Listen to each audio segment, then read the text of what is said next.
మీకు ఈరోజు గ్లాసులు అంటే కుండీలు లేని వాళ్ళకి ముందు మొక్కలు పెంచడం అన్న ఇంట్రెస్ట్ ఉన్న వాళ్ళకి ముందు చిన్న గ్లాసుల్లో డిస్పోజబుల్ గ్లాసుల్లో ముందు ఎలా మొదలు పెట్టాలి, దీని ద్వారా మనం పెద్ద కుండీల్లో ఏ విధంగా వేసుకోవాలి మీకు చెప్తాను.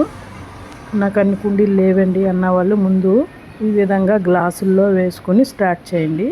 ఇవి ఎదగడానికి కొంత టైం పడుతుంది కదా, అప్పుడు మనం మంచి కుండీలు తెచ్చుకొని ఇవన్నీ వాటిల్లోకి మార్చుకోవచ్చు. ముందుగా మీకు ఒక్కో మొక్కని చూపిస్తాను చూడండి. ఇవన్నీ గ్లాసులు అన్నమాట, మనం పారేయకుండా ఉంచిన గ్లాసులు. ఇది స్ట్రాబెర్రీ మొక్క వేసాను. స్ట్రాబెర్రీ మొక్క ఇంకా చాలా మొక్కలు ఉన్నాయి. ఇవన్నీ ఒక్కోటి మీకు వేళ్ళతో సహా చూపిస్తాను. ముందు ఈ స్ట్రాబెర్రీ మొక్కని చూడండి, చక్కగా ఫ్రెష్గా. ఇది పెద్ద మొక్క వేరే ఉంది, చిన్న మొక్క తీసి ఇందులో పెట్టాను. ఇది చూడండి వేళ్ళు ఎంత బాగా వచ్చాయో. ఈ విధంగా ముందు మనం చిన్న గ్లాసులో వేసుకుని చక్క తర్వాత పెద్ద కుండీలోకి మార్చుకోవచ్చు. మీకు ఒక్కో మొక్కని చూపిస్తాను చూడండి. ఇది బంతి, ఇది విత్తనం వేసాను, వచ్చింది. ఇది విత్తనం ద్వారా వచ్చిన మొక్క.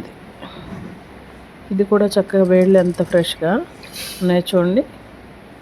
మీకు ఈ విధంగా మనం ఎక్కువ స్పేస్ అవసరం లేదు, నేల లేదు అనుకున్న వాళ్ళకి ఇలా చిన్న వాటిల్లో ముందు స్టార్ట్ చేసుకుని మనం ఇవిలాగా మనం పాడేసే గ్లాసులే కాబట్టి ఈ గ్లాసుల్లో వేసుకోవచ్చు. ఇది చామంతి మొక్క, చిన్న కొమ్మ కట్ చేసి వేశాను. దీనికి కూడా చూడండి వేరు ఎంత అందంగా వచ్చిందో. ఇలా మనం గ్లాసులు అవి పారేయకుండా చక్కగా ఈ విధంగా కూడా ఇంట్లో పెంచుకుంటే ఎంతో అందంగా కనిపిస్తుంది. ఇది రణపాల మొక్క, ఇది ఆకేస్తే వచ్చేస్తుంది రణపాల మొక్క. ఇది కూడా వేర్లు చూడండి ఎంత బాగున్నాయో. దీనికి కూడా ఇంకా ఇది ఎడీనియం, ఇది కూడా సీడ్ వేసాను. సీడ్ చూడండి కింద లావుగా ఎలా వస్తుందో. పెద్దవి మనం ఇది చాలా టైం పడుతుంది. ముందుగా ఈ చిన్న దాంట్లోనే కొన్ని నెలలు ఉంచుకుంటే మనకి అప్పుడు వేరే కుండీలోకి మార్చుకోవచ్చు. ఇది కూడా వేరు చూడండి ఎలా వచ్చిందో. తర్వాత ఇది ఉల్లిపాయ పెట్టాను ఇందులో. ఉల్లిపాయ పెడితే దీనికి కూడా వేళ్ళు వచ్చి మొక్క వచ్చింది. ఇది మళ్ళీ ఒక పెద్ద కంటైనర్లోకి మార్చాలి. నెక్స్ట్ ఇది టమాటా, ఇది సీడ్ వేసాను. విత్తనం వేస్తే ఇలాగా టమాటాని ఇలా నలిపేస్తే మొక్క వచ్చింది. ఇది కూడా చక్కగా ఎంతో ఫ్రెష్గా ఉంది. ఆకులు చూడండి వేర్లు ఎంత బాగున్నాయో, బాగా బలంగా వస్తాయి. అయితే ఇలా బలంగా రావడానికి ఏంటో కూడా మీకు చెప్తాను. త్వరగా రావడానికి అంటే జర్మినేషన్ అంటే త్వరగా మొలకెత్తాలన్నా మీకు చెప్తాను ఎలా చేయాలి. చూడండి ఇది ఈ ప్లాంట్ ఏంటంటే ఇది స్నేక్ ప్లాంట్. దీనికి మొన్నే పెట్టాను. దీనికి ఇంకా వేరు రాలేదు, ఇందులోనే ఉంచేద్దాం. అప్పుడే వేయకూడదు, అది వేరు వచ్చిన తర్వాత ఏ మొక్క అయినా మనం వేసుకోవాలి, వేరే కుండీలోకి మార్చాలి. పెద్దదైనప్పుడే అప్పుడే తీయాల్సిన అవసరం లేదు.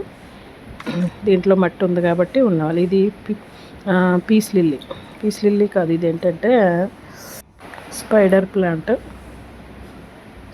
ప్లాంట్ కూడా పెద్ద మొక్క నుంచి ఇది చిన్న మొక్క వచ్చింది, దాన్ని తీసి వేరుగా పెట్టాను.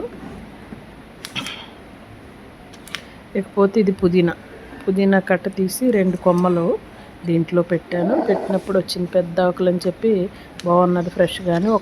2 కొమ్మలు అందులో పెట్టాను, అవి చక్కగా వచ్చాయి. ఇది గట్టిగా బీసుకుపోయింది మట్టి, ఇది మట్టిలో పెట్టాను కాబట్టి ఇలా బీసుకుపోయింది. చక్కగా వేర్లు దీనిలో కూడా బలంగా వచ్చాయి. ఇది పుదీనా. మనం ఇలా చిన్న స్టార్ట్ చేయాలి, అంతేగాని డైరెక్ట్ కుండీల్లోకి వేసేయకూడదు. ఇది నీల గోరింట, ఇవి కూడా విత్తనాలు వేసాను. విత్తనాలు వేస్తే వచ్చింది.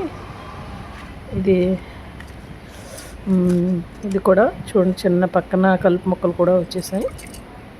ఇంకా అది దీనికి కూడా వేర్లు మీకు ఎందుకంటే ఏ విధంగా ఈజీగా మనం చేసుకోవాలో చెప్పడానికి నేను ఒక్కో మొక్క ఇలా చూపిస్తున్నాను. మనం ఇలా వేర్లు వస్తేనే వేరే దాంట్లోకి మార్చుకోవాలి. ఇది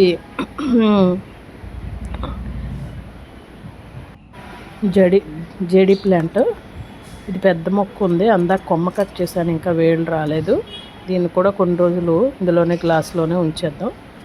ఈ విధంగా మనం ఈ మొక్కలు చూసారు, ఇవన్నీ మనకి ఇంట్రెస్ట్ ఉన్నప్పుడు చిన్న చిన్న మొక్కల కింద ముందు స్టార్ట్ చేసుకుని వస్తే అవి చక్కగా ఇలాగా వేళ్ళు వస్తే ఎంతో హ్యాపీగా ఉంటుంది, చూడటానికి అందంగా మనకి మనం కూడా పెంచగలం అన్న ఇంట్రెస్ట్ కూడా వస్తుంది.